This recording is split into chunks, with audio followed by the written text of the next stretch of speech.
Hello, hope everyone's having a good evening. We talked in fourth block today.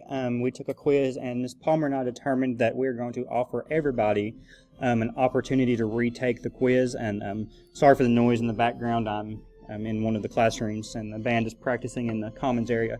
But I just wanted to go over a few of the points that were brought up during fourth block. I asked everybody, what they needed more help with, and these are the things that I got as a response.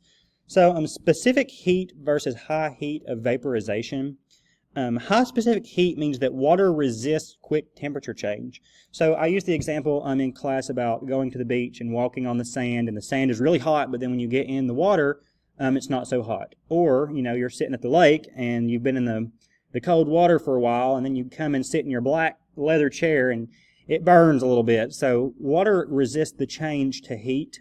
The high heat of vaporization means it takes a lot of energy to turn water from a liquid into a gas. So they have the same concept. High heat of vaporization means it takes a lot of energy to turn water from liquid to a gas, and the high specific heat means it takes a lot of energy to heat the water up. So the high specific heat. I had some examples down here. The swimming pool on a hot day, the concrete around the pool feels burning hot, but the pool water is still cool. That's high specific heat because the pool takes a lot longer to heat up than the water, than the concrete, excuse me. And then my example for the high heat of vaporization is boiling water. It takes a long time and lots of heat to boil a pot of water compared to heating up oil or other liquids. In fourth block today, I mentioned that if you're making French fries, the oil heats up a lot faster and starts to bubble a lot faster than water does. Here's kind of how it happens. The water molecules are connected by hydrogen bonds. This is a characteristic of water, so this applies to both. For high specific heat, when heat is added, a lot of the energy goes into losing those bonds before the molecule can move faster. And when the bonds move faster, if you remember kinetic energy and the properties of water, when water is boiling or when it's really hot, those molecules are moving really fast. But it takes a while for that energy to go into loosening those bonds. So that's why water has a high specific heat. It takes a lot longer for the energy, it takes a lot of energy and a lot longer to heat those bonds up so they can loosen. For the high heat of vaporization, to make the water evaporate, those bonds have to be broken. And just like the specific heat, it takes a lot of energy to break those bonds. So that's why water has a high heat of vaporization and a high specific heat. It takes a while for the energy to be absorbed into those bonds and to break them. The next is cohesion and adhesion. Cohesion, water molecules stick to other water molecules. So this is all because of hydrogen bonds as well. Some examples are raindrops. It's not talking about the raindrops on the leaves, it's talking about the raindrops themselves. They form that little bubble because of cohesion. Those water molecules are sticking together. Adhesion is when water molecules stick to other surfaces. So, like water drops by themselves would be cohesion, but the water drops sitting on a leaf would be adhesion, because the molecules from the water are sticking to the molecules of the leaf. So, water drops sitting on a leaf is adhesion. Dewdrops sticking to a spider web. If you ever in the morning are walking out your front door and run into a spider web and see some dewdrops, those are sticking together because of adhesion, because the molecules are different. The molecules in the spider web are different than the molecules in the water. So the adhesion is what's sticking those together. Remember, cohesion is water plus water. Adhesion is water plus something else. The next was ionic and covalent bonds. Ionic bonds form when electrons are transferred from one atom to another, while covalent bonds are formed when atoms are shared to fill their outer shell. So remember, the magic number in atoms is 8.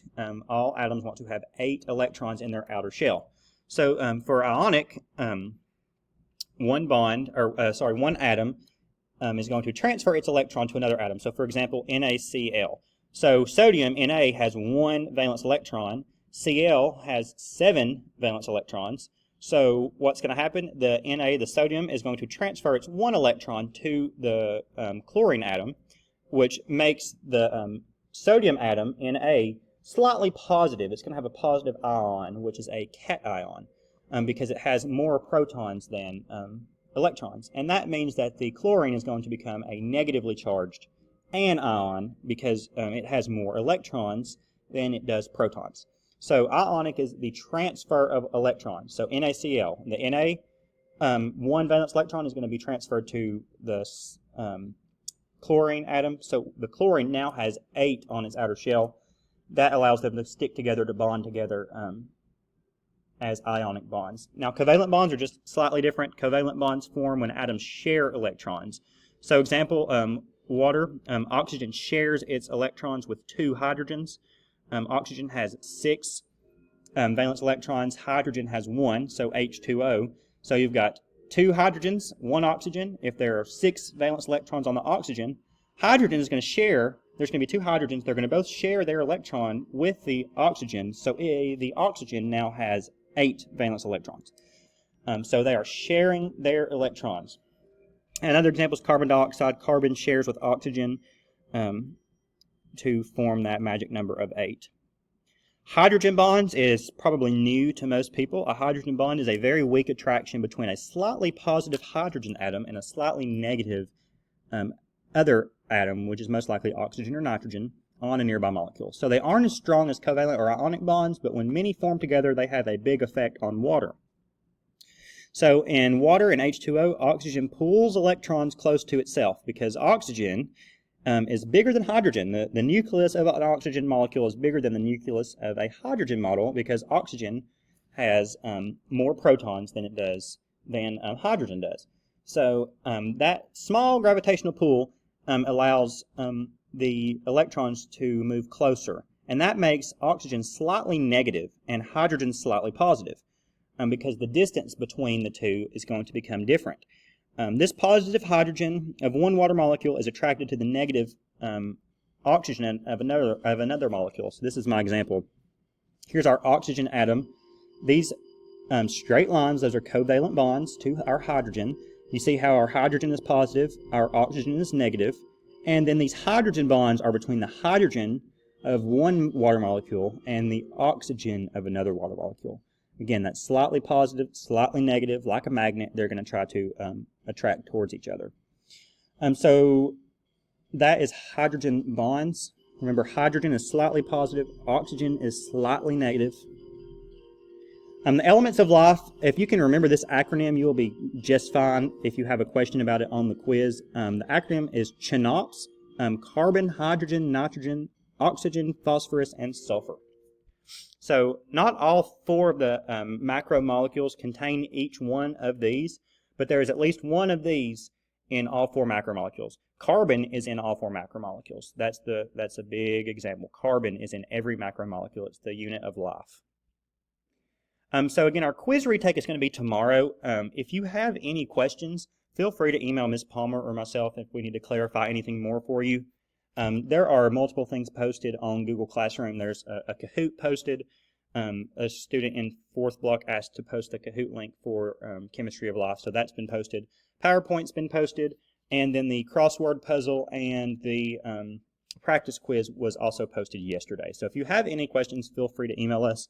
We're going to do a little bit of review in class tomorrow. I know 2nd block did not get the opportunity to do a little bit of review today. But this will be after the warm-up tomorrow. So we'll do a warm-up, we'll review, and then we'll take the quiz again. If you are okay with the grade that you made, you do not have to retake the quiz, but I suggest that if you feel like it's going to impact your grade in a significant way, that you retake the quiz. So again, if you have any questions, feel free to email us, and have a great evening.